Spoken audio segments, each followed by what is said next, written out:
Hoje eu vou mostrar para vocês um SUV de 7 lugares que pouquíssima gente sabe, mas que na geração antiga foi o primeiro carro híbrido plug-in do Brasil.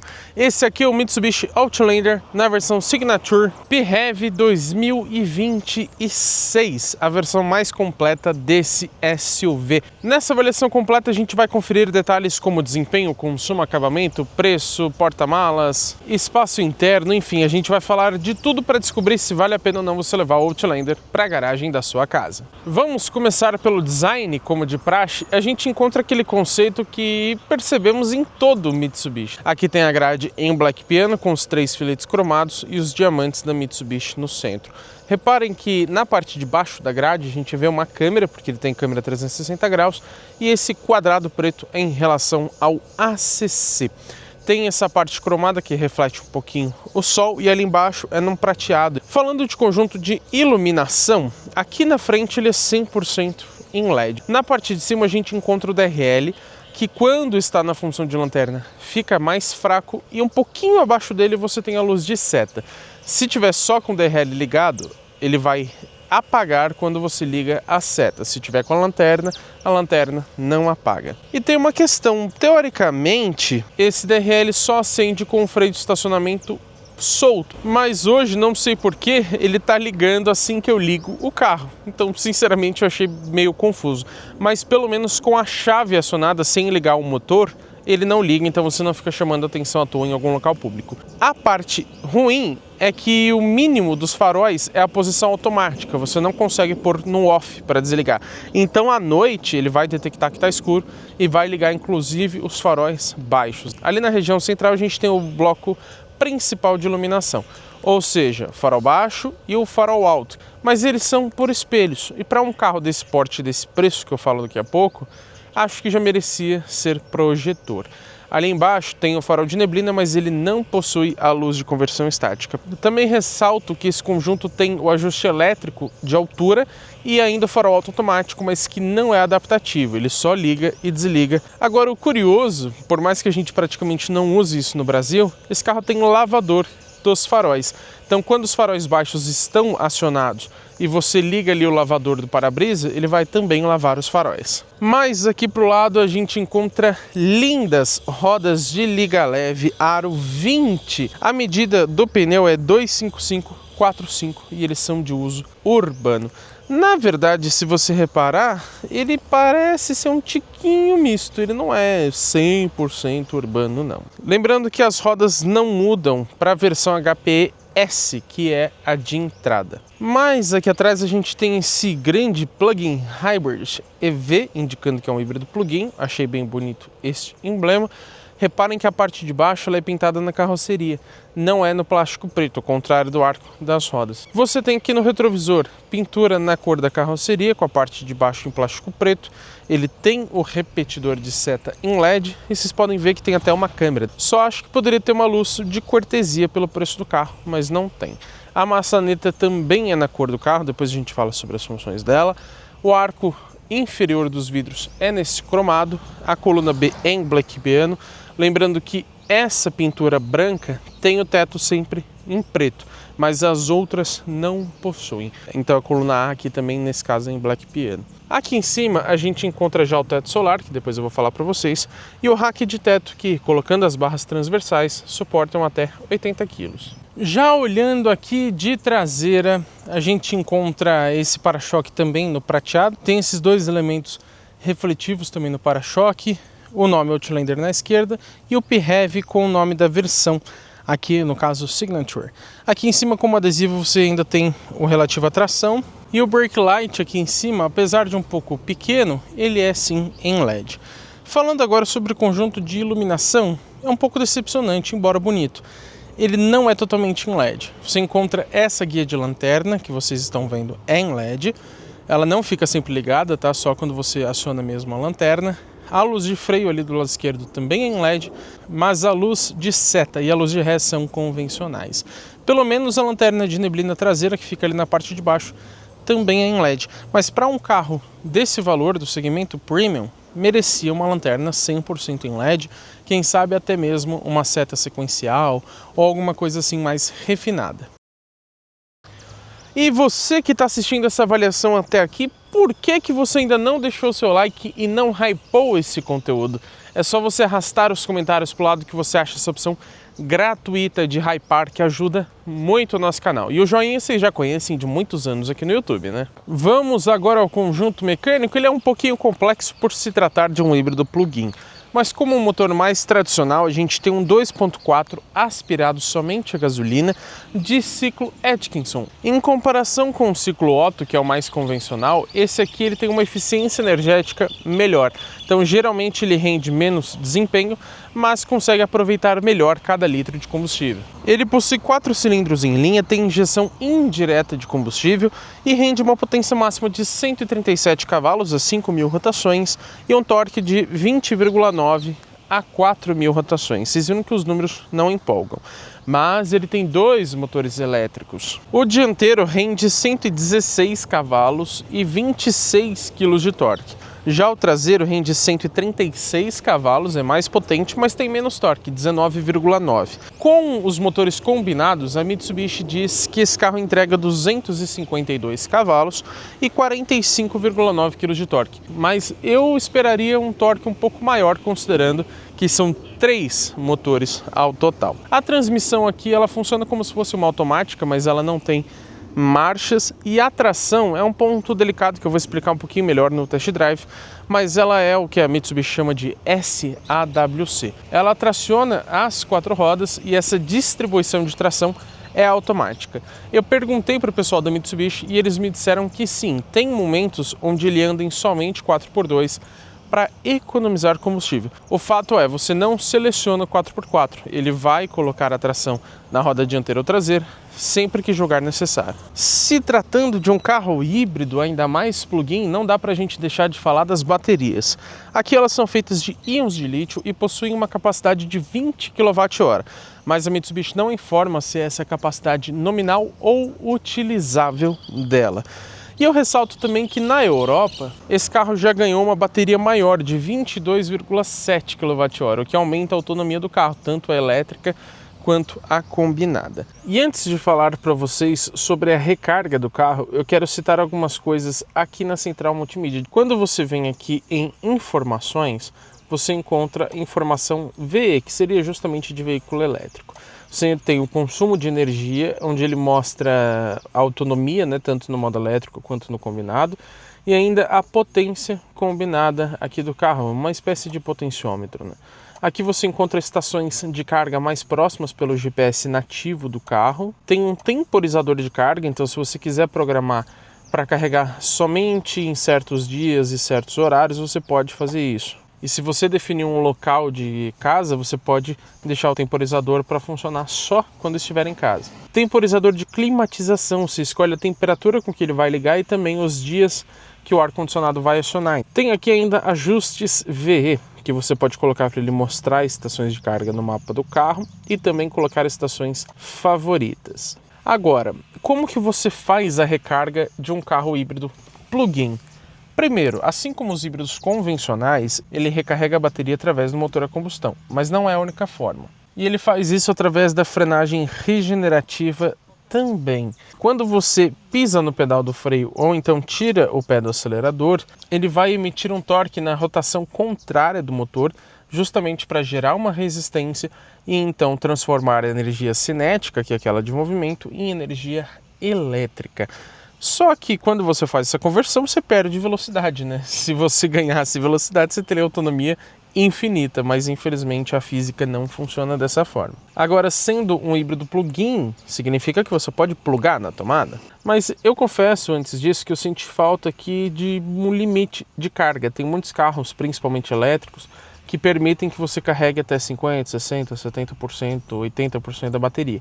Aqui não. E eu também vou aproveitar para dizer para vocês que a gente tem alguns modos aqui de condução e de energia, digamos assim. Primeiro, este botão é o One Pedal, onde você vai dirigir praticamente com o pedal do acelerador somente. Ou seja, tirou o pé do acelerador, ele vai frear bastante o carro, tá? Ele vai maximizar a frenagem regenerativa. E aqui no EV, você seleciona entre o normal, onde ele vai fazer essa distribuição automática entre o elétrico e a combustão, o 100% elétrico, o Save, onde ele vai preservar a carga da bateria, e o Charge, onde ele vai ligar o motor a combustão para recarregar a bateria. Vai gastar bastante combustível, mas eu consegui aqui, dirigindo o carro por 1 hora, a bateria estava zerada e ela chegou ali a mais ou menos metade, passou um tiquinho da metade. E aqui na posição do câmbio você tem também o B, que seria para maximizar também a frenagem regenerativa.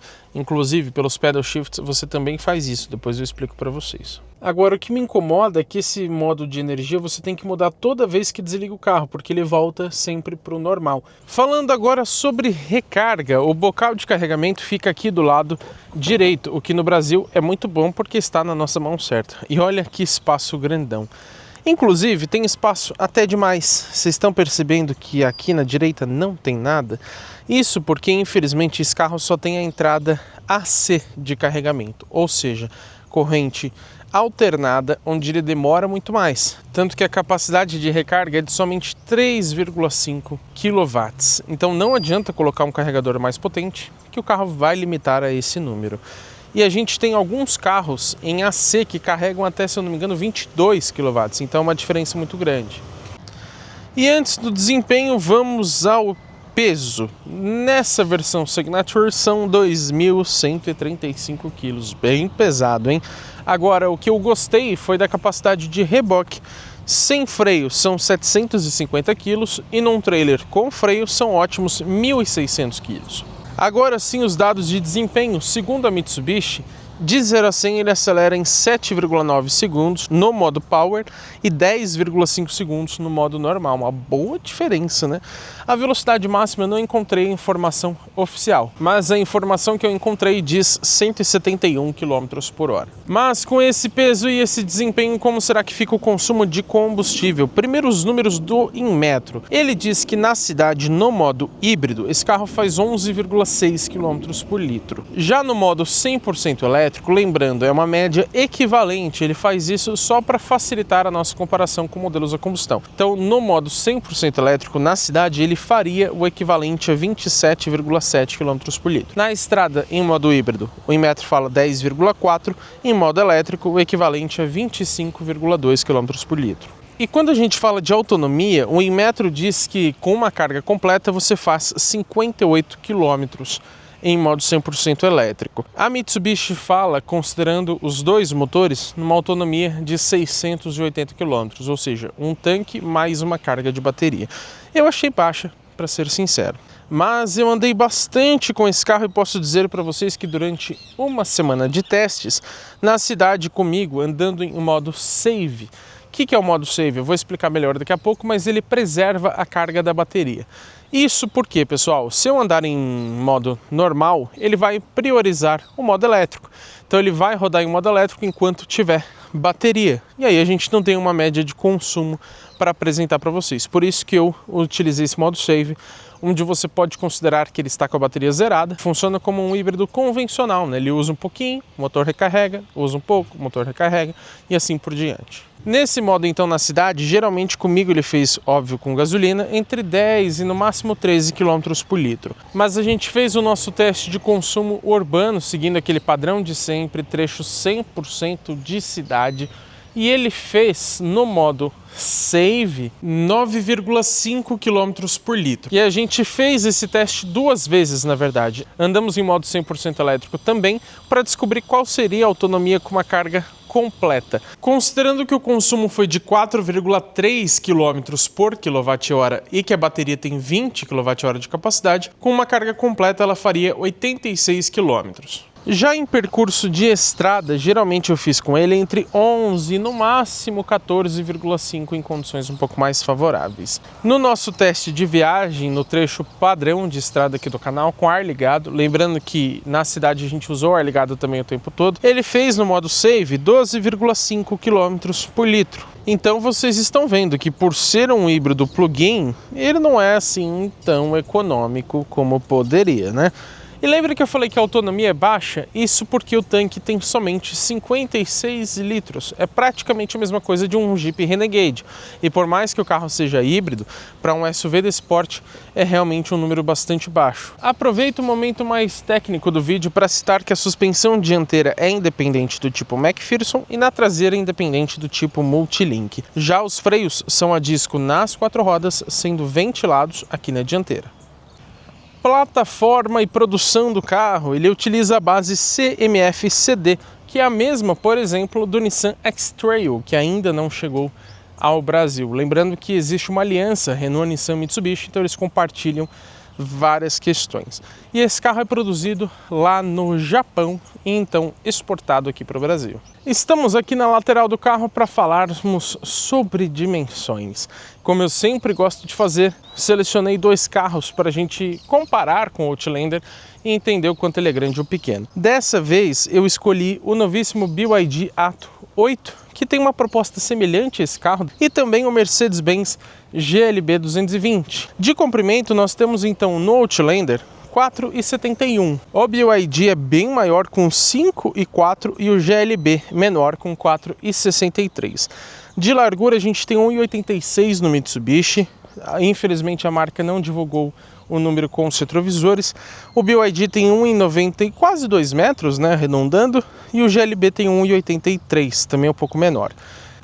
De altura, 1,74 no Outlander, 1,76 no Atto 8 e 1,69 no GLB. De entre-eixos, praticamente 2,71 aqui no Outlander, enquanto o Atto 8 é bem maior de novo, com 2,95, e o GLB é maior ainda de entre-eixos, com 2,83.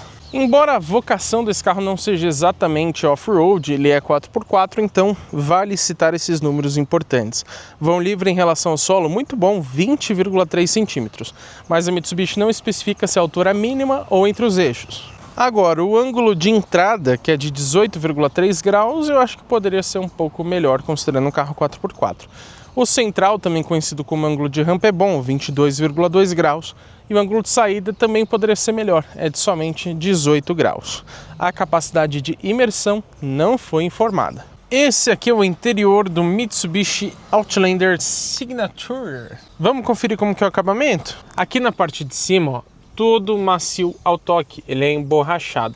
Essa parte a gente tem um couro bem macio, tá? Ele afunda bastante. Aqui embaixo já é um pouco mais duro, mas ainda é couro. Tem essa parte em black piano, a costura também em marrom. E eu já lembro que nessa versão Signature, a única opção que você tem é este marrom com preto. Sendo que na versão HPS você tem outra opção, então acho que poderia ter aqui também, né? Aqui do lado esquerdo, deixa eu abrir a porta. Primeiro, regulagem de altura dos faróis, aqui para você regular o brilho do painel, para abrir o tanque de combustível, né, a portinhola. Aqui é para você ligar as tomadas caseiras desse carro. Lembra que eu falei no plural, tá? Vou mostrar isso para vocês depois.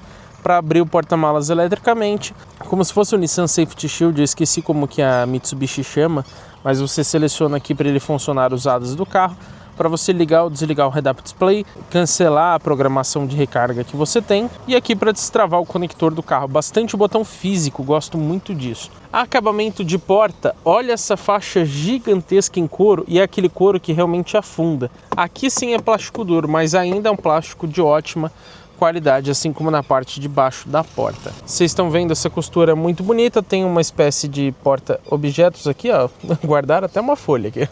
E aqui nos comandos dos retrovisores eu cito que eles têm aquecimento, que ativa junto com o desembaçador traseiro, tem tilt down, que abaixa o espelho quando você dá ré, dos dois lados. Então se você deixar aqui do lado esquerdo, vai abaixar do lado de cá.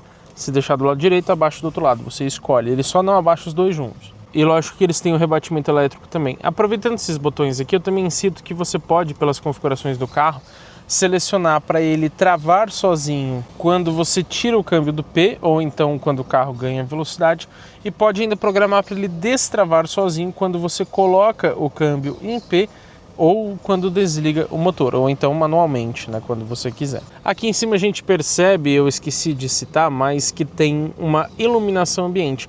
Infelizmente ela não é colorida, é branca e é só aqui, não tem no painel. Vou colocar um vídeo à noite para vocês verem melhor. Temos duas memórias aqui para o motorista e melhor, para o passageiro também. A única questão que me incomoda um pouco é que a do motorista você só consegue trocar a posição do banco com o carro parado e o câmbio em parking. Você consegue até setar uma configuração com ele em movimento, mas para trocar a posição tem que parar o carro. Aqui abaixo tem um porta-garrafas mediano, essa de 500 ml cabe tranquilamente, tem um bom espaço ali para porta-objetos, e aqui embaixo nas 4 portas você tem essa vedação até embaixo, ajuda no isolamento acústico e também a sujar menos essa região aqui, o que também ajuda a não sujar sua perna e sua calça na hora de entrar. Só falta uma soleirinha aqui, acho que ficaria legal nessa versão Signature. Os tapetes são em carpete, eles possuem também essas travinhas. E os bancos, olha que legal, eles têm aqui o ajuste elétrico, os dois dianteiros. Tem os dois a função de massagem. Esse botãozinho aqui não é muito prático, é mais fácil você mexer lá na multimídia. Já deixa eu mostrar para vocês. Você vem aqui em menu, eu já deixei aqui como atalho o ajuste de massagem. E aqui você pode ligar um dos dois lados, você ainda troca em 3 modos de massagem e ainda ajusta a intensidade e a velocidade. E tá vendo que o motorista tem ajuste de lombar? Existe também lá para o passageiro. A única exclusividade aqui do motorista é que ele tem a função de entrada e saída. Então quando você liga ou desliga o carro, ele mexe o banco para te ajudar a entrar e sair com mais espaço. E falando sobre os bancos, eles possuem esse revestimento muito bonito e são muito confortáveis, inclusive, viu? E eles têm também o apoio de cabeça variável. Vamos falar agora sobre ar-condicionado digital. Ele tem 3 zonas. Significa que você regula uma temperatura para o passageiro, outra para o motorista, ao contrário, na verdade, eu sempre faço ao contrário, não sei porquê. E ainda regula aqui, ó, a dos bancos traseiros, que você pode mexer lá atrás também, né? Depois eu vou mostrar isso para vocês. Tudo é comando físico. E tá vendo esse botãozinho aqui, ó? O que é isso? É o aquecedor de palheta do para-brisa. Curioso, né? Isso serve para derreter o gelo. Então aqui no Brasil, acho que quase nunca você vai utilizar, mas tem. Aqui você tem também aquecimento dos bancos dianteiros em 3 níveis. Só faltou a refrigeração, que eu acho que seria muito bem-vinda. Eu lembro também que você pode agendar a climatização, como eu mostrei para vocês anteriormente. Continuando aqui pelo console central, a gente tem o botão de partida aqui do lado esquerdo. Aqui abaixo a gente encontra, deixa eu mostrar primeiro aqui do lado, antes que eu esqueça. Você tem um nicho aqui, ó, onde eu coloquei a chave do carro. Do lado direito você também encontra esse espacinho. Temos aqui 2 entradas USB que são iluminadas, uma do tipo C e outra do tipo A. Tem uma luz para indicar o funcionamento do carregador por indução, mas ele não tem trava e nem resfriamento. E aqui ainda tem uma tomada 12 volts, se é que alguém ainda utiliza isso. Aqui para trás a gente tem esse acabamento imitando alumínio, aqui na lateral é em couro ainda, de muito boa qualidade inclusive, e essa lateral é em black piano. Para você trocar as marchas você clica aqui para o lado, aqui a gente tem os botões que eu já expliquei antes para vocês, né, dos modos de condução elétrica, freio de estacionamento eletrônico com função auto-hold, e aqui vários modos de condução. Vamos mostrar para vocês depois no momento do painel, porque ele muda o layout do painel, mas eu cito que aqui no meio você tem também o HDC, que é o assistente de descida e funciona até de ré, tá bom? Mas aqui atrás 2 porta-copos com ajustes, tem o tapetinho ali embaixo também. Possui apoio de braço que é no marrom, mas ele não tem nenhum ajuste, nem de altura nem de profundidade. O que você pode é abrir ele. E abrindo você encontra aqui um espaço sinceramente pequeno. Também não é refrigerado nem iluminado. Que pena, hein? Quando a gente fala sobre porta-luvas, ele desce suavemente, mas o espaço é pequeno, como vocês podem notar. E ele tem uma iluminação, mas ela é bem fraquinha, tá? Então parece que não tem. Também falta refrigeração, não tem nenhum compartimento refrigerado nesse carro, o que para um modelo praticamente de luxo eu acho que peca bastante. Olhando para a parte de cima do carro a gente já percebe ali o sistema de som Bose, depois eu vou falar sobre ele. E a parte superior é escurecida, o que deixa o carro com uma sensação de refinamento maior.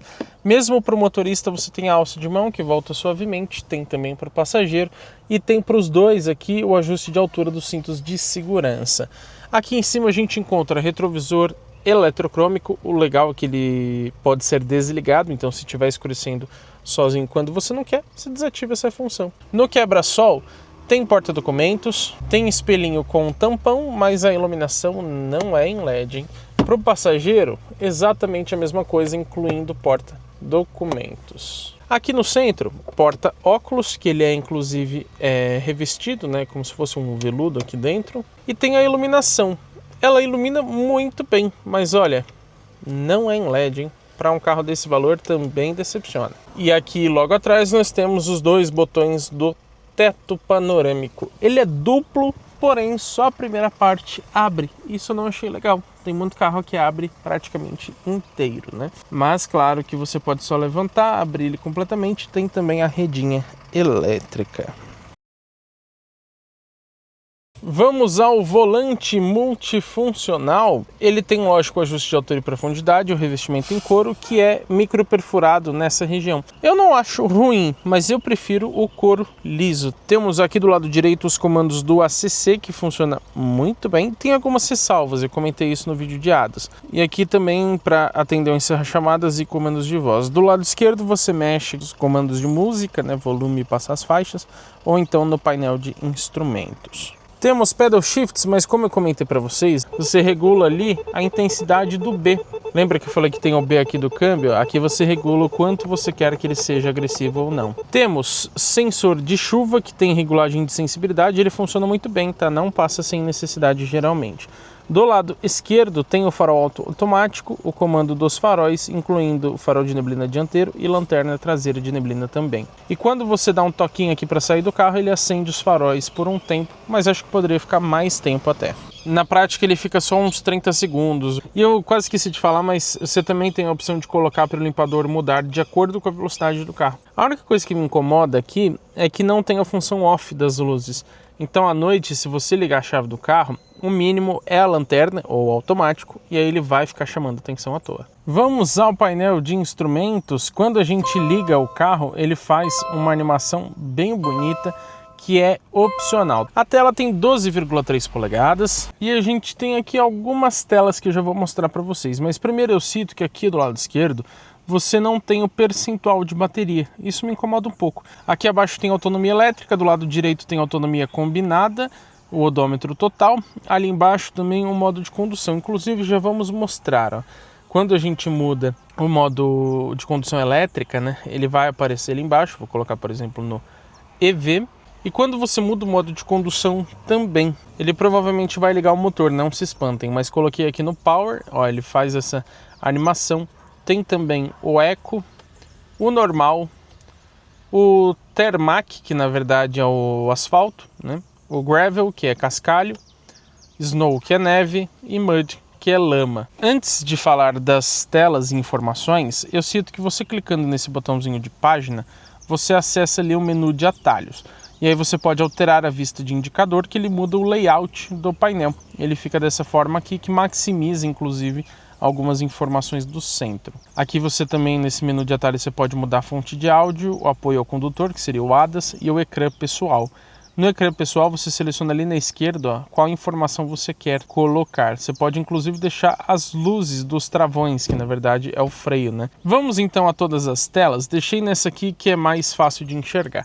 Nessa primeira, você tem aqui a informação do áudio do lado direito e do lado esquerdo, como se fosse o GPS, né? A rua onde você se encontra. Tem até essa espécie de bússola ali na parte de cima. Para baixo você tem uma tela em branco, caso você prefira, mais clean. Para o lado direito você encontra os trips de consumo. Desconsiderem isso aqui porque eu usei o Charge para recarregar o carro e etc, tá? Mas você tem 3.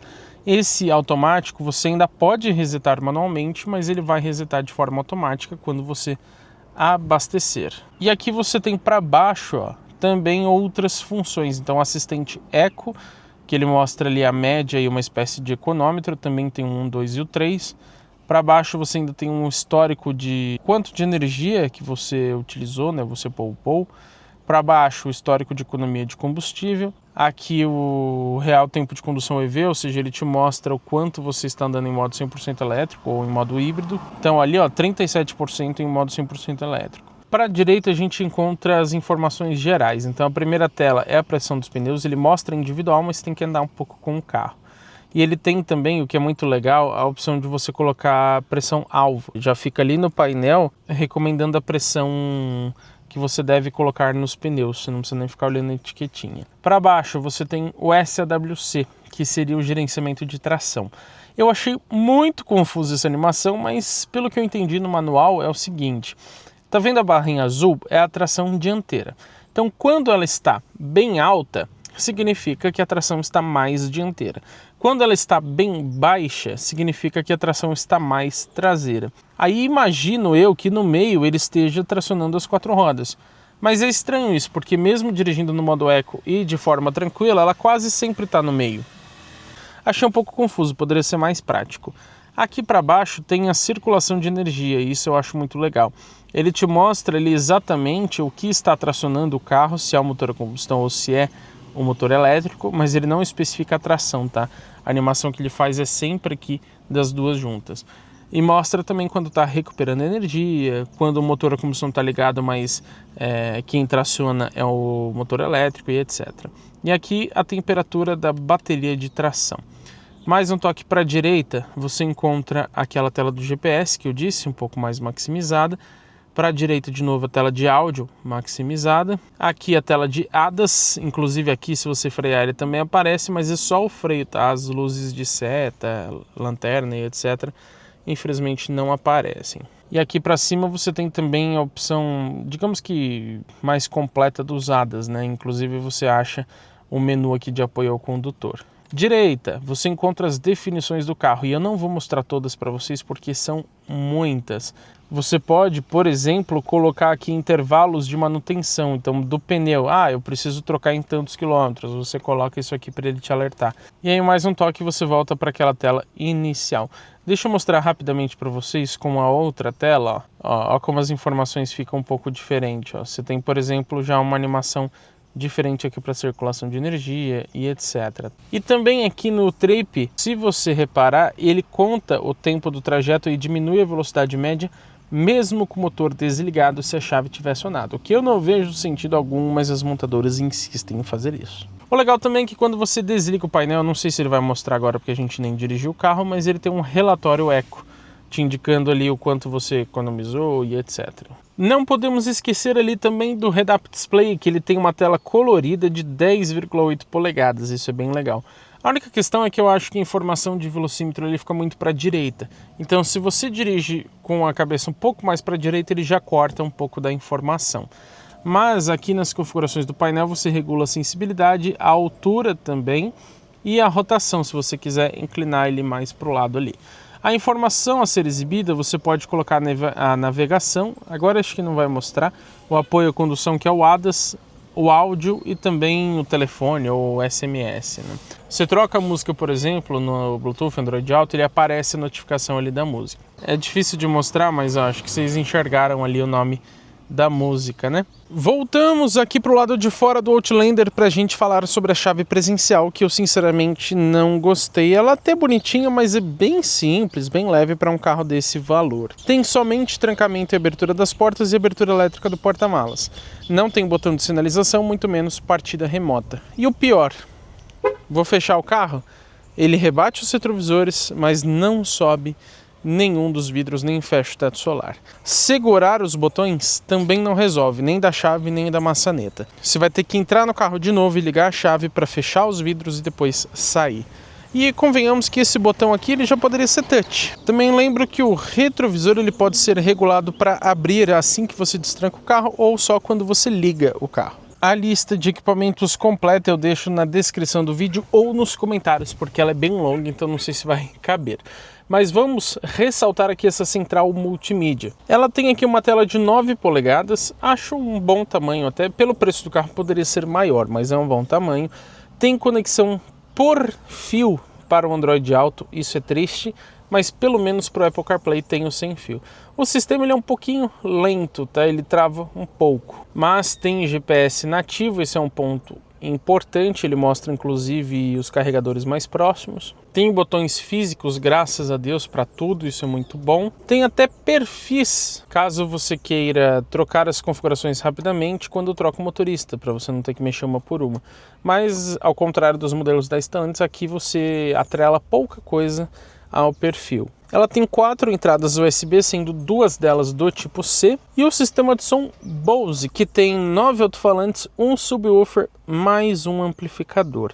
O sistema de som ele não é o melhor do mundo, mas eu achei ele bom. Só falta a regulagem do médio, infelizmente você só muda o baixo e o agudo. Vamos aproveitar para falar das câmeras 360 graus. Quando você clica aqui, ó, ela abre, a qualidade é mediana, tem um alerta de objetos em movimento, né? Então ele pisca onde ele detectar, só que você não pode selecionar, por exemplo, por aqui, ó, a esquerda, a direita, frontal, a traseira. Quando você colocar na ré, ele vai mostrar ali a câmera traseira, e olha o barulho que esse carro faz de modelo 100% elétrico, né? Na ré é exagerado. Para frente ele faz o barulho, mas já é bem mais baixo. Colocou para frente, ele mostra para frente, e para lateral você consegue ver só a direita clicando aqui mais uma vez na câmera. Ajuda bastante, mas a da esquerda você não vê, muito menos a traseira. Então, pelo preço do carro também poderia ser um pouco melhor essas câmeras 360. Mas a definição da multimídia eu achei bastante boa. Agora a pergunta que não quer calar: quanto custa o Mitsubishi Outlander? Nessa versão Signature PHEV 2026, que é a mais completa, custa R$ 399.990. 400 pau, né? Não tem opcionais, tudo que vocês viram é de série, mas a gente tem as pinturas. Todas elas são gratuitas, tá? Na sólida você tem a branco Diamond, que é a única que tem essa pintura em 2 tons, né? O preto ali no teto, do lado de fora, claro. Nas metálicas você tem a cinza grafite e nas perolizadas a azul cosmic e o preto mica. Embora todas elas sejam gratuitas, curiosamente a versão de entrada HPS, ela tem o prata Sterling, que essa aqui não tem, mas não tem o azul cosmic. Não entendi por que a Mitsubishi fez essa diferença de cores. E de interiores também, nessa versão Signature, você tem somente esse preto com marrom, que apesar de muito bonito, tem gente que gosta de interior claro. E na versão HPS você tem 2 opções, o preto com costura branca ou o cinza claro, como opcional. Na versão de entrada você tem essa opção, sendo que não é mais completa, não tem? Por quê, hein? Falando de garantia e revisões, são 5 anos sem limite de quilometragem de garantia para o carro. Mas as baterias possuem 8 anos, o que é muito bom, mas um limite de 160 mil quilômetros, o que eu particularmente não gosto. As revisões, eu vou até confirmar se é isso mesmo, mas pelo que eu encontrei, elas são feitas a cada 10 mil quilômetros ou somente 6 meses. Já aqui dos bancos traseiros, primeiro essa visão mais ampla do interior, que eu acho muito bonita, a Mitsubishi está de parabéns. Revestimento de banco também é micro perfurado, também é preto com as costuras em marrom. E aqui no centro vai ser difícil de fazer com uma mão só, mas vamos tentar. Você puxa essa cordinha aqui embaixo e aí você consegue puxar aqui o apoio de braço, que na verdade é o banco do meio. Então ele te dá acesso ao 6º e 7º lugar ou ao porta-malas, né? E olha então o tamanho do apoio de braço que você tem aqui. Ele fica numa altura muito boa, isso eu gostei. E tem 2 porta-copos. Vamos falar do acabamento de porta. Toda essa região aqui em couro, igual a gente tem lá na frente, inclusive com o mesmo desenho, as mesmas costuras. Muito bonito. Essa parte aqui também imita fibra de carbono, né, que também tem lá na dianteira. Só faltou aquela iluminação aqui atrás também, isso não tem. Mas olha que legal, estão vendo essa aletinha? Se você quiser mais privacidade ou até se esconder um pouco mais do sol, você tem essa prática cortininha retrátil. Tem ainda um espaço considerável aqui para garrafas ou objetos. Atrás dos 2 bancos dianteiros você tem esses porta-celulares, mais o porta-revistas aqui embaixo, ó, tem dos 2 lados. Aqui em cima você tem iluminação, embora não seja em LED, tem uma de cada lado. Tem também a alça de mão que volta suavemente e um ganchinho para você pendurar um cabide. Isso tem também lá do outro lado. É claro que você tem essa visão mais ampla do grande teto solar e aqui você encontra saídas de ar traseiras com um comando independente para a temperatura. É que o ar agora ali está desligado, tá? Mas você regula a 3ª zona por aqui. E olha só isso aqui, você tem aquecimento de 3 níveis para os 2 bancos laterais. Eu preferiria aqui no Brasil o resfriamento, mas o carro importado do Japão dá para entender. Ali embaixo você ainda encontra 2 entradinhas USB do tipo C e ali embaixo uma tomada caseira de 127 volts. Você tem que ativar naquele botão ali da esquerda que eu comentei, eu já ativei. E agora você pode conectar um notebook, um carregador de celular, qualquer coisa assim. E ela já é no padrão 3 pinos, igual no Brasil.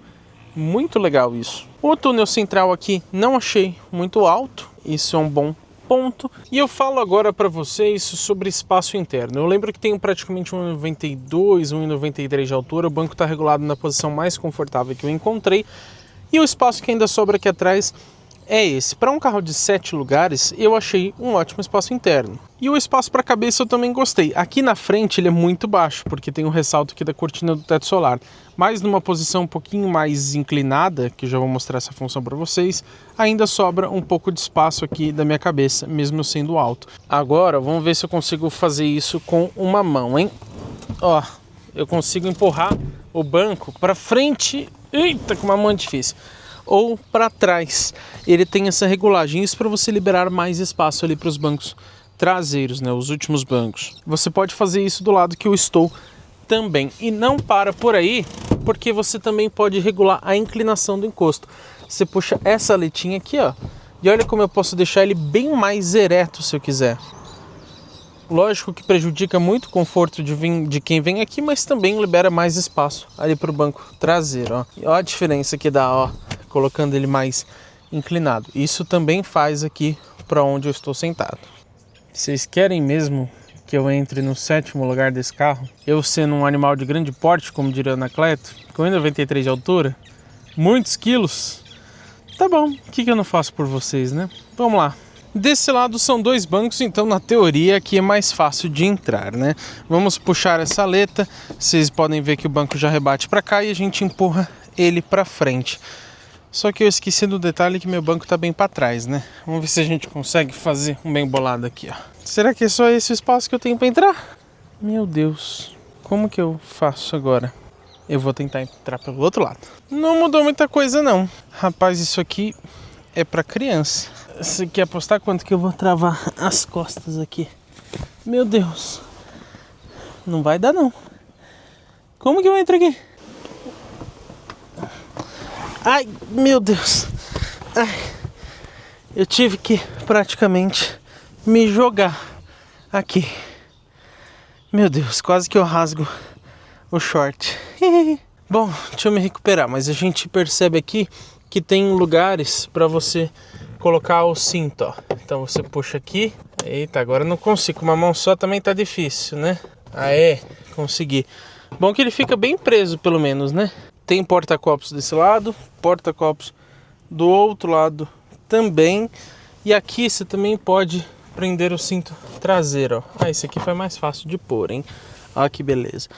Só que o espaço aqui é muito complicado, tá, pessoal? Olha o jeito que eu tô, sendo que o banco tá todo pra frente.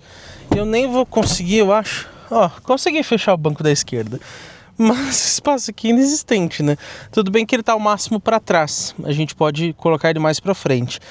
Mas, pessoal, isso aqui é pra crianças, tá? Mesmo se eu fosse fechar o banco aqui nessa posição, ó. Tá vendo? Onde ele, vamos supor que tá travado aqui. Ainda é desconfortável, né? E aí não sobra espaço ali também para pessoa da segunda fileira. Não é para você usar com frequência, não. No máximo para crianças bem pequenas, e ainda vai ter que prejudicar um pouco esse espaço da segunda fileira para ficar um pouquinho mais confortável. Vocês acham que eu tô confortável aqui? É? O que vocês acham? Parece que eu tô confortável? Não tô, né? Não tô, não dá, não tenho o que dizer. Realmente, ó, eu estou empurrando o teto. Eu consigo colocar a cabeça... Não, na verdade não consigo não. Não tenho onde pôr a cabeça, realmente é muito apertado o espaço aqui atrás para uma pessoa tão grande como eu, né? Tenho 1,93 de altura. E em comparação com outros carros de 7 lugares que eu já testei, até para crianças, vou dizer que o espaço é bastante limitado. Então eu esperava um pouco mais aqui do Outlander. O entre-eixos dele para um carro desse porte, 2,71 praticamente, é bem pequeno, né? Agora deixa eu sair daqui, pelo amor de Deus. Ai, ai. Eu juro que eu não sei como que eu faço para sair daqui. Eu estou com medo de não conseguir. Eu acho que vou ter que sair de ré. Só que, meu Deus... Qual a chance de eu ter ficado preso aqui, hein? Bom, vamos tentar alguma coisa sem travar a coluna. Ai, Jesus. Meu Deus. Consegui. Foi difícil, mas consegui. Depois de tanto sofrimento, as minhas costas já estavam doendo agora, minha Nossa Senhora. Vamos ver como que é o porta-malas desse carro. Você tem abertura pela chave, pelo botão interno, pelo botão da tampa da maçaneta, ou então fazendo esse movimento aqui. O carro tá ligado, então eu acho que ele não vai abrir. Vou ter que abrir no botão mesmo, ó. Agora ele abre eletricamente. Já vamos falar de espaço para vocês. Nessa configuração de 7 lugares, a Mitsubishi fala em 284 litros. Achei um espaço muito bom para um carro de 7 lugares. Só que vocês viram que o espaço pro 7º e 6º assento é muito prejudicado. Se você configurar ele para 2 lugares, ou seja, só os 2 dianteiros, vai para 1.448 litros. Agora, se você configurar para 5 lugares, que eu vou mostrar para vocês, são 637 litros. Então o porta-malas não é exatamente ruim, tá? Porta-malas eu gostei. Ai, bati a cabeça na tampa aqui, minha Nossa Senhora. Vamos agora tentar rebater esses bancos para mostrar para vocês. Primeiro eu cito que essa sacolinha aqui com carregador portátil do carro, que é tomada industrial, tá, de 3 pinos, ela fica solta. Você não tem um espaço dedicado para ela, então eu vou colocar aqui no chão. A ferramenta do carro aqui é o triângulo, né, por exemplo, vou colocar aqui também para a gente poder fazer essa mudança dos bancos. Aqui embaixo, inclusive, como esse carro não tem step, você encontra só o kit de reparo. E reparem que o apoio de cabeça aqui ele é alto, né? O banco ele é bem curtinho, mas o apoio de cabeça vem até aqui em cima. Então primeiro você rebate ele, ó, rebati, agora do outro lado, rebati também. Agora o que eu tenho que fazer? Se eu não me engano, eu puxo aqui, puxo pra lá, deu certo. Agora eu acho que eu puxo aqui, ó. Não. Agora eu puxo aqui, ó, o quarto e pronto. Deitei. Depois que você aprende a fazer isso, até que fica fácil, mas no começo eu quebrei bastante a cabeça. Vocês podem ver que o espaço aqui é bem considerável, só que essa parte está um pouco exposta, eu não sei, acho que acabou desencaixando aqui, ó. Então realmente faz até um barulhinho quando você passa em lombadas, que imagino que seja aqui do banco. Temos o logo Bose aqui do lado esquerdo, iluminação, mas não é em LED, tem ganchinho para você pendurar alguma coisa, outra tomada caseira, como eu disse para vocês. Aqui você puxa para rebater os bancos e reparem que tem vários ganchinhos também para você amarrar cargas aqui no porta-malas. E antes que eu esqueça, tem uma luz também aqui na tampa do porta-malas que você pode desligar se você quiser. Eu tinha tirado o tampão por ser mais prático, mas com os 7 lugares levantados, você ainda consegue colocar ele aqui atrás, tá? Então pelo menos você não precisa deixar em casa, mas ele vai roubar espaço, claro. E eu sinceramente não entendi por que tem essa parte aqui de baixo com o velcro. Quem souber aí pode falar pra gente. Coloquei ele agora na sua posição normal, que é aqui em cima, né? E aí ele é retrátil, então você pode fazer este movimento. Eu falei para vocês sobre espaço. E para a gente ter uma referência, vou comparar com os 2 modelos que a gente citou nas dimensões. Só que a Mitsubishi não fala se esses números que eu comentei para vocês são em VDA ou litros líquidos. Mas, para efeito de comparação, o BYD Atto 8 ele tem 960 litros ou 270 com 7 lugares. E o GLB 220 ele tem 565 litros e aproximadamente 130 litros com os 7 lugares.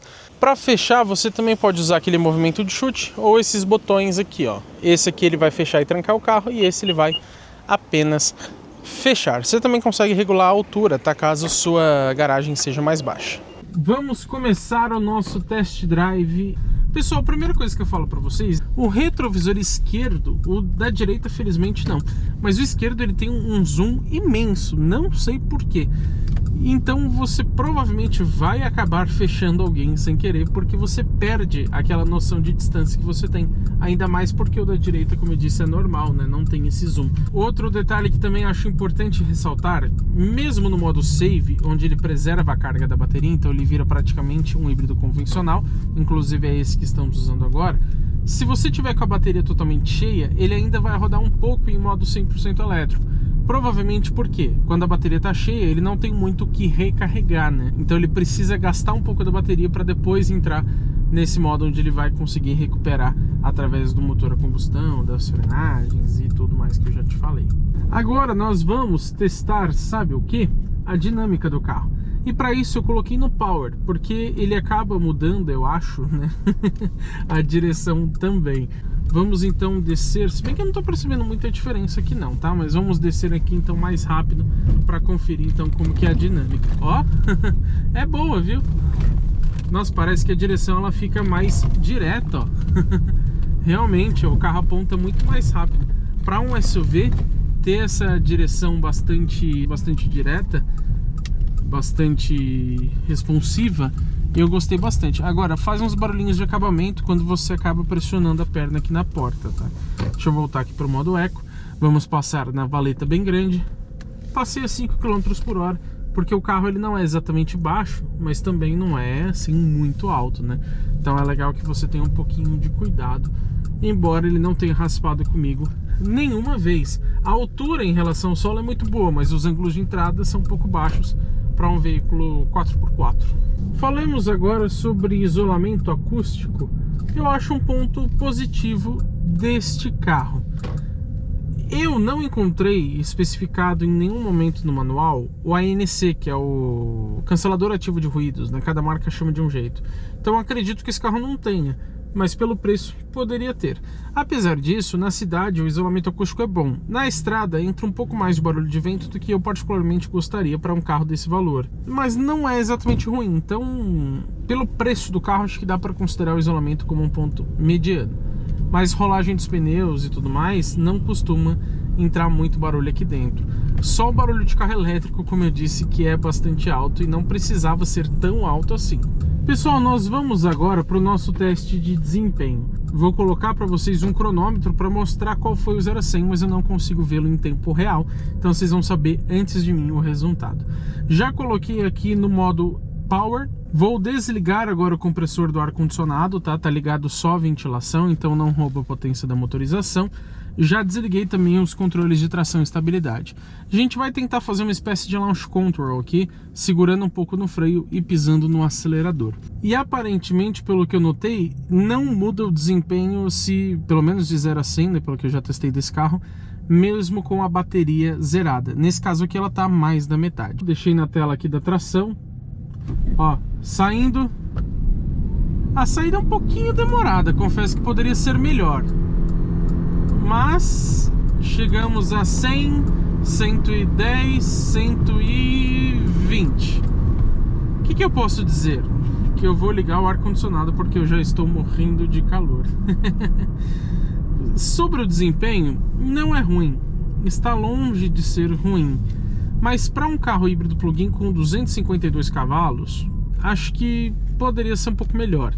Talvez nem pelo número, né, porque o carro é bastante pesado, mas poderia ter mais potência, poderia ter mais torque, considerando que são 3 motores, o 2.4 e 2 elétricos, né? Pela faixa de preço do carro de R$400 mil, o desempenho entra como mediano, não como um ponto positivo. A Mitsubishi fala em 8 segundos de 0 a 100, né? 7,9 na verdade nesse modo Power. Vocês viram o resultado aí na tela, se ficou parecido com isso ou não.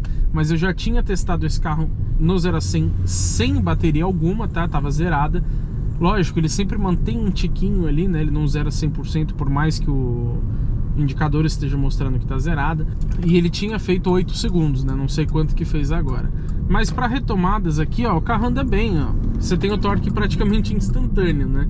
Agora, a questão do 0 a 100, como a potência não é absurda e o torque, ou depois do pontapé inicial, ele fica mais baixo, né? Aí realmente em altas velocidades o desempenho não é assim tão surpreendente. Mas usando o modo e-Power na cidade, ó, meio pedal aqui, vocês estão vendo como o carro é agressivo, né? O acelerador ele fica muito sensível. Então qualquer pisadinha, ó, ele acelera muito já. Pé no fundo, ó. Aí realmente na cidade ele vai ser bastante rápido, ó. Vocês perceberam? Agora eu falo um pouco sobre como é dirigir o Outlander PHEV no dia a dia. E sinceramente eu gosto, eu acho um carro gostoso. Tem algumas ressalvinhas que eu já vou falar para vocês sobre conforto. E a direção, eu acho que ela é um pouquinho leve. Ela é bastante direta, como vocês viram, mas eu achei que ela poderia ser um pouquinho mais firme. Você sentiria o carro um pouco mais na sua mão. E eu digo isso porque se você quer uma condução mais esportiva, por exemplo, a direção meio leve, ó, ela não te passa muita sensação de segurança. Agora está no modo normal, onde a Mitsubishi diz que pelo menos no 0 a 100 muda bastante o desempenho. Vou dar um pé fundo mesmo assim ele anda bem, né? Depois ele começa a gritar mais porque entra em funcionamento o motor a combustão, ele sobe o giro, ainda mais um 2.4 com motor grande, normal ele fazer barulho. Outra coisa sobre os modos de condução, no normal eu considero o pedal um pouco sensível. Eu gosto de andar no Eco, onde ele tira bastante a sensibilidade do pedal, mas aí é questão de gosto, tá? Vamos falar agora sobre suspensão. Estamos na nossa rua padrão, super esburacada. Vou ficar até quieto para a gente ouvir barulhos, ó. Faz alguns barulhinhos, né? E aqui na porta, por mais que o acabamento seja muito bom, ele faz alguns barulhos quando você acaba encostando a perna. E como eu disse, em algumas lombadas, alguma coisa, ele faz um barulhinho lá, acho que, acredito, dos lugares adicionais. Sobre conforto, eu acho ele um pouquinho desconfortável. Isso acontece não é nem pelo acerto de suspensão, mas sim pelas rodas.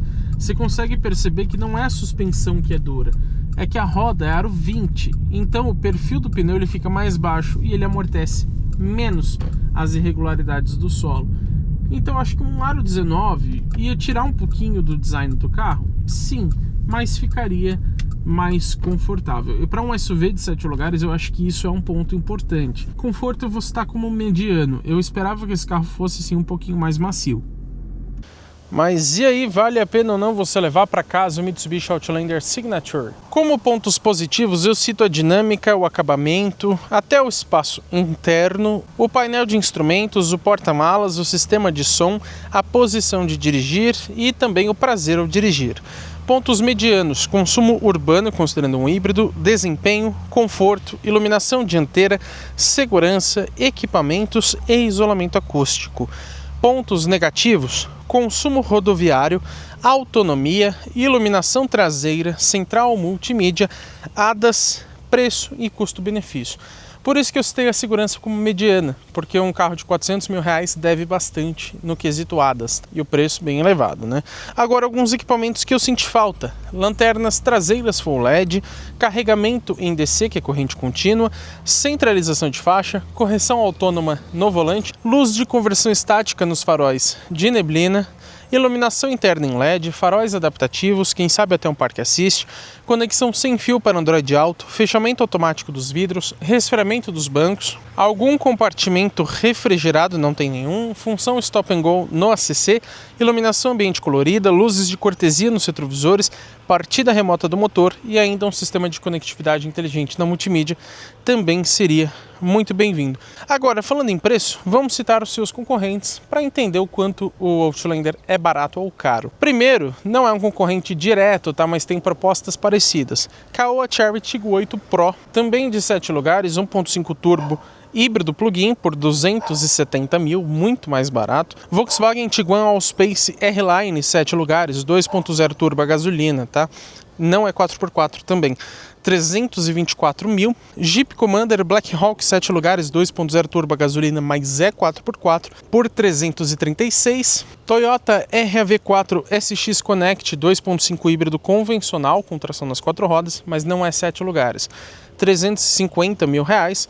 O Lexus NX 350h Dynamic 2.5 também híbrido convencional com o AWD vai para 400 mil reais. Há ainda o novíssimo BYD Atto 8, 7 lugares, 1.5 turbo híbrido plug-in com tração nas 4 por 400 mil reais. Como eu já citei também o Mercedes-Benz GLB 220 na versão AMG Line, também 7 lugares. Ele é 2.0 turbo, porém híbrido leve, não é nenhum híbrido convencional. Tem tração nas 4, custa 412 mil reais. Audi Q5 Advance de 2.0 turbo com tração nas 4, só que é 5 lugares, em 425 mil. O GWM Way 07 é 6 lugares, ele é 1.5 turbo híbrido plug-in com tração nas 4, custa 429 mil. E por último, só para um efeito de comparação, o Volvo XC60 Plus 2.0 turbo híbrido plug-in, também com tração nas 4, porém não é 7 lugares, por 460 mil reais.